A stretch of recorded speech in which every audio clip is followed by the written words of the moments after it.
I think of James Baldwin as a contemporary writer. I guess it's because when I was a young person, he was still active. He died sometime in the late 1980s. But generationally, he's a long time ago, I suppose, for you.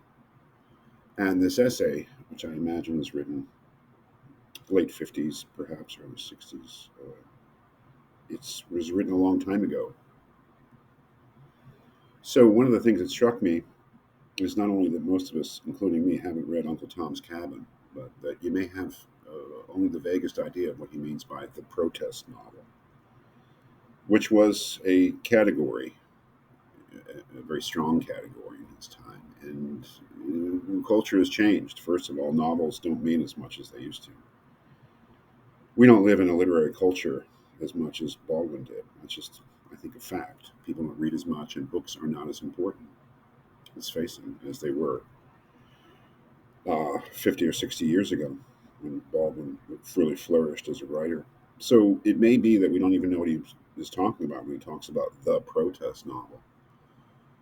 But you can see kind of, give some examples.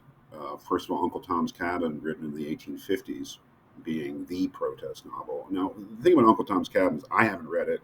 I don't know anyone who has, but in the 1850s, in 19th century America and beyond, it was a worldwide bestseller. Everybody read Uncle Tom's Cabin.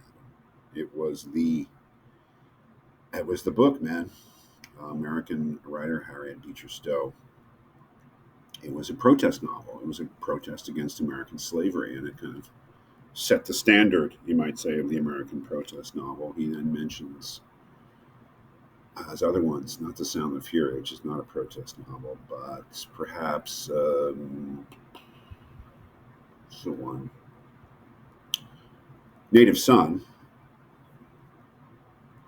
uh, protest novel, and Gentleman's Agreement. Native Son being a protest, I suppose, against white racism in America, and Gentleman's Agreement being a protest against anti-Semitism. What is he saying here?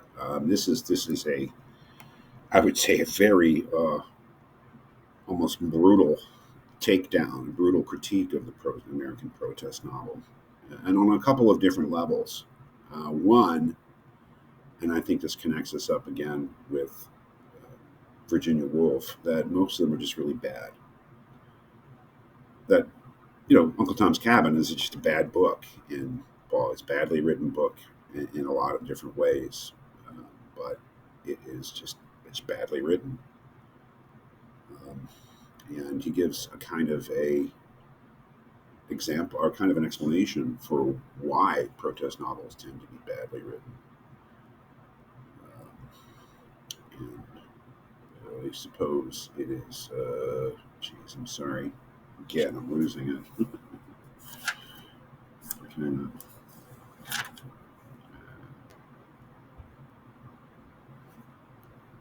Yeah, it's right here on page 15.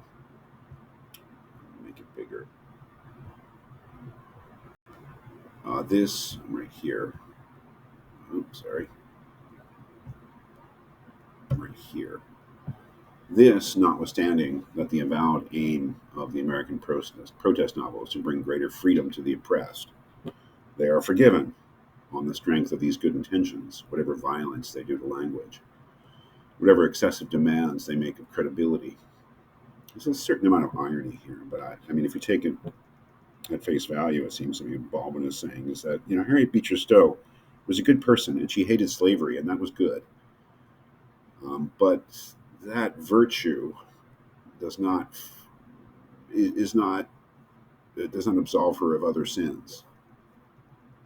As a novelist and as a thinker, he continues, they are forgiven on the strength of these good intentions, whatever violence they do to language, whatever excessive demands they make of credibility. It is indeed considered the sign of a frivolity so intense as to approach decadence to suggest that these books are both badly written and wildly improbable. It's almost as if what Baldwin is saying is if a book is virtuous, if it has a good intention, social intention, to protest against racism or anti-Semitism or misogyny or economic exploitation, then it, when we criticize it as a book and say, well, it has good intentions, but it's not a very good book, that's almost like against the rules, you know. And what Baldwin is saying, that's a bad practice. That is, we can acknowledge that a book has good intentions, but that it is probably not very well written, and that it may be, in a bigger sense, part of the problem rather than part of the solution, which is, I think, ultimately what he says in this, at the end of this. He continues, says, one is told to put first things first, the good of society coming before the niceties of style or characterization. Even if this were incontestable, for what exactly is the good of society? The good, I think what he's suggesting there is that we're not really sure what the good of society is, and maybe the good of society is to just write good books, as much as to write books with good intentions. It argues an insuperable confusion, since literature and sociology are not one and the same. The object of a poem or a novel or a short story is not exactly the same as as a sociologist, like social science. The object of literature, it's not so clear what it is, but the object of literature is not just social critique or social analysis or political, I think, is what he's rejecting. I mean, politics will always be there and inform us, but good literature does not necessarily have a political intent. Our passion for categorization, life neatly fitted into pegs, has led to an unforeseen paradoxical distress, confusion, breakdown of meaning. Those categories, which were meant to define and control the world for us, have boomeranged us into chaos, in which limbo we whirl, clutching the straws of our definitions. Like, we put things into categories. This is meant to do that. This is, everybody, everything fits into place, but it doesn't work. The protest novel, so far from being disturbing, is an accepted and comforting aspect of the American scene. This is its bigger point, right? Ramifying that framework we believe to be so necessary. Like, this is the irony of the protest novel, is that the society that's meant to change and critique, that it ends up just reinforcing it. Whatever unsettling questions are raised are evanescent, titillating, remote, for this has nothing to do with us. It is safely ensconced in the social arena, where indeed it has nothing to do with anyone, so that finally we receive a very definite thrill of virtue from the fact that we're reading such a book at all. I mean, what he's saying is all nonsense. Right? That is, the protest novel ends up just being a way for us to pat ourselves on the back without really doing anything to change things. The protest novel becomes part of the structure of oppression, really. Amazing point. This report from the pit reassures us of its reality and its darkness and of our own salvation. And, quote, as long as such books are being published, an American liberal once said to me, everything will be all right. We don't really have to change ourselves or our lives because we've got this book that we read that fulfills our duty to be virtuous. But it's an amazing point, and it's incredibly challenging, I think. And it goes back, his critique of Uncle Tom's Cabin, the way that Harriet Beecher Stowe, that the only way that she could really deal with relations of black and white people in America was to what?